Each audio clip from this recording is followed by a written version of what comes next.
Nesse seminário, a gente vai falar sobre a Odisseia de Homero. Mas antes de começar a contar a história para vocês, a gente vai recapitular um pouco os personagens. O primeiro de quem vamos falar é Alcino. Alcino era o rei dos Feaces e foi para quem Ulisses narra todas as suas desventuras durante a obra. Já Náusica era a princesa dos Feazes, e foi ela que encontrou Ulisses na margem de um rio.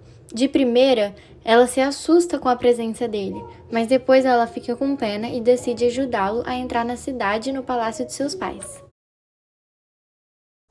Zeus, na mitologia grega, é o deus supremo, pai de todos os deuses e chefe do Olimpo. Na obra, ele vai procurar manter a paz entre as divindades que estão tentando determinar o destino de Ulisses.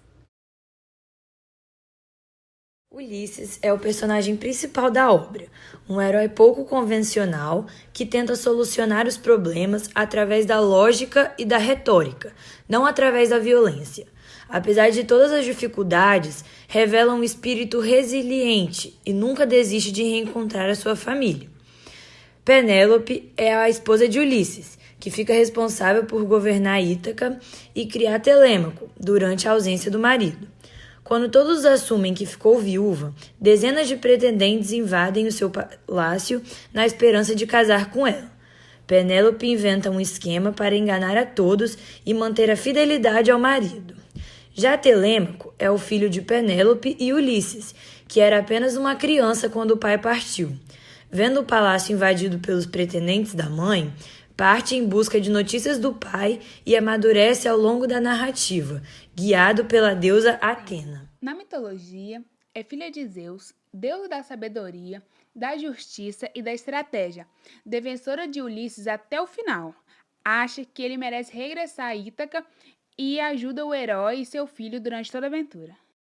Poseidon, irmão de Zeus, é o deus dos mares que declara guerra a Ulisses quando ele cega o seu filho, Polífemo, o Ciclope. Através de tempestades, naufrágios e criaturas monstruosas, dificulta cada passo da sua jornada. Hermes é o mensageiro dos deuses, que desce ao mundo dos humanos várias vezes para anunciar a vontade dos céus. Ele que resgata Ulisses da ilha de Calipso e o que ensina como se livrar do encantamento de Circe. Calipso é uma ninfa que vive solitária em uma ilha onde Ulisses vai para depois do naufrágio. Com o guerreiro como refém, faz tudo para conquistar seu amor, chegando mesmo a prometer a imortalidade, mas nada funciona. Circe é uma feiticeira, filha do Sol, que vive na ilha de Eana, conhecida por seus encantamentos e porções. Transforma os homens da tripulação de Ulisses em porcos, mas acaba ajudando o herói. Agora que você já conhece todos os personagens, é hora de você conhecer a história. Venho lhes apresentar sobre o poema Odisseia. A Odisseia pode ser classificada como um romance em versos feito pelo poeta grego Homero, que narra as aventuras do herói Ulisses. O poema Odisseia é formado de 24 cânticos e numa divisão natural em 3 partes, embora não haja separação explícita.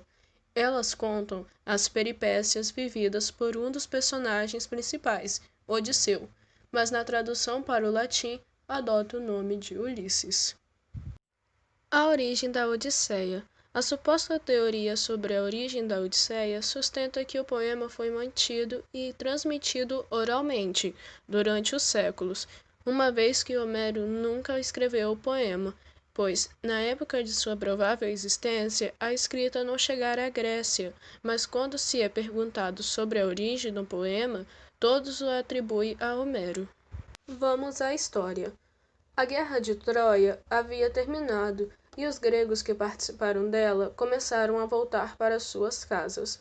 Um desses gregos era Ulisses, que queria regressar para Ítaca, onde ele governava e onde também era o local que sua mulher e seu filho habitavam. A Odisseia foca no retorno de Ulisses, após ter tido uma desavença com Poseidon, que na mitologia grega é o deus governador dos mares, representado como um homem forte, com barbas e segurando sempre um tridente. E é desse ponto que começam os problemas na viagem de Ulisses e seus companheiros, pois eles teriam que passar pelo mar para chegar ao seu destino, que seria as terras de Ítaca. Ulisses passou tempos navegando, contando com a ajuda de sua astúcia, com a ajuda de outros deuses como Éolo, o deus dos ventos, e de algumas mulheres, como a ninfa Calipso, e de até mesmo outros mortais, como o rei e a rainha Arete e Alcino. Ele enfrentou muitas atribulações, como a tentativa de fuga da caverna de Polífemo, filho de Poseidon, entre outras situações. Algumas também foram provocadas por Poseidon. Enquanto isso, em Ítaca começaram a surgir revoltas, porque o povo acreditava que Ulisses estava morto, então queriam que a rainha Penélope, esposa de Ulisses, escolhesse logo um marido para governar as terras. Porém, ela não queria se casar com outro homem, pois ela ainda acreditava que Ulisses estava vivo. Bom, ela também era sábia. A mesma falou que quando terminasse de tecer uma manta, ela iria escolher um dos pretendentes para casar-se. Penélope tecia, tecia e tecia. Mas, quando chegava a noite, ela simplesmente desfazia o tecido. Assim, a manta nunca era terminada.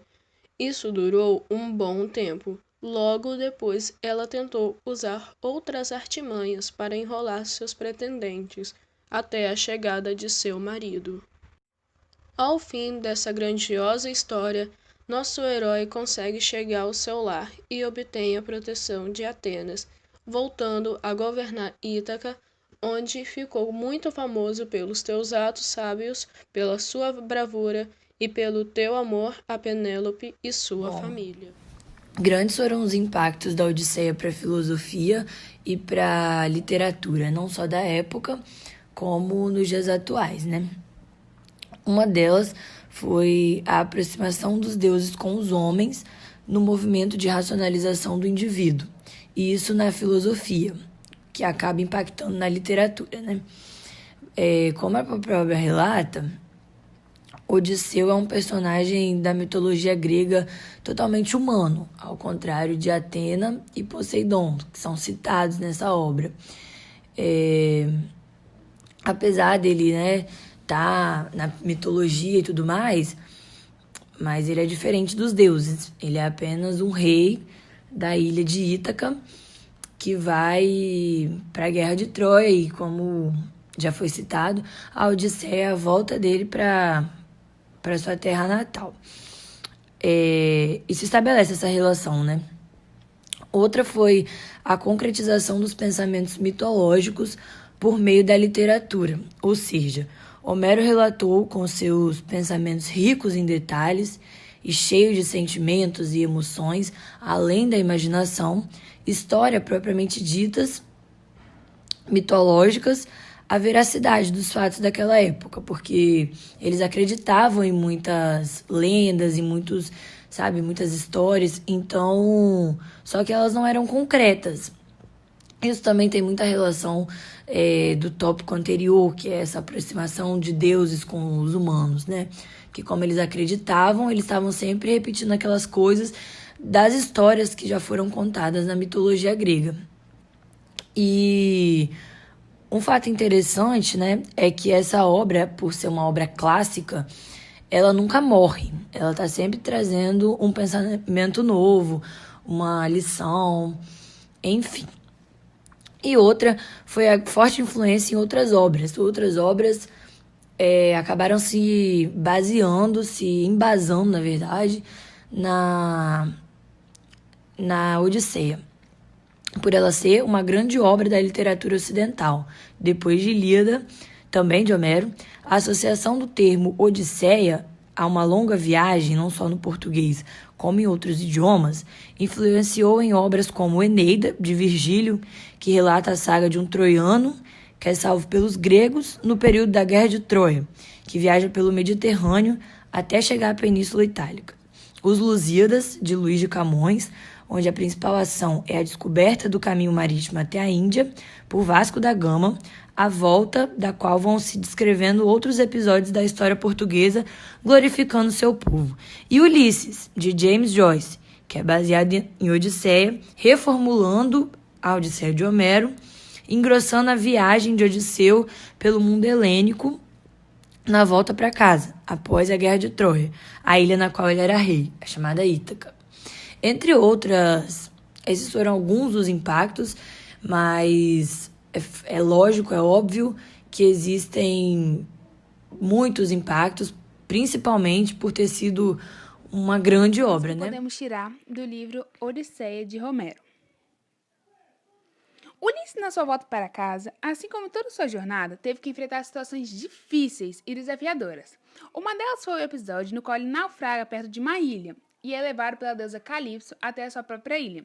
E lá é oferecido para ele a vida eterna, a beleza e a juventude. Mas ele nega tudo isso em nome do desejo de voltar para casa e para sua família. Ulisses nos mostra que devemos ignorar as distrações que nos afastam do nosso foco principal. No caso dele, a volta para casa. Uma coisa muito interessante desse livro é sobre o conhecimento das próprias fraquezas e limites. Ulisses nos ensina uma coisa muito importante no episódio no qual ele, compreendendo o perigo da tentação dos cantos da sereia, ele pede para ser amarrado em um tronco no navio e pede para colocar cera nos ouvidos dos seus companheiros, para não serem seduzidos pelo canto da sereia. Isso simboliza todas as tentações da vida que procuram nos desviar dos nossos objetivos. Sabemos, é próprio do ser humano sair em busca do seu destino. Para sairmos de nós mesmos e ir atrás da nossa própria humanidade, precisamos de coragem. Tanto Ulisses quanto Telêmaco vão aprendendo ao longo do caminho como viver bem sem perder o foco na meta. Mas afinal, quem foi Homero? Antigas lendas o descrevem como um aedo, cantores que contavam histórias heróicas de um povo, pobre e cego, que vagava e perambulava pelas cortes e pelos espaços públicos das cidades. Entretanto, pouco é realmente conhecido sobre o poeta. Apesar disso, podemos entender que Homero foi muito importante para o povo grego. Afinal, além de escrever duas das maiores obras literárias, Ilíada e Odisseia, ele simboliza também a própria identidade cultural dos povos áticos, dos povos da ilha do Mar Egeu e do Peloponeso. Afinal, eram esses povos que falavam grego. Além disso, Homero também contribuiu para a proliferação de bibliotecas na época e aumento do comércio de livro com as suas obras. E mais, foi nessa mesma época que um dos grandes historiadores, o Heródoto, considerou Homero um dos principais formuladores da mitologia grega. Exatamente por conta do vago conhecimento a respeito do autor é que existem muitas dúvidas e teorias, tanto sobre suas obras e a autoria das mesmas, quanto sobre data do seu nascimento e local onde viveu.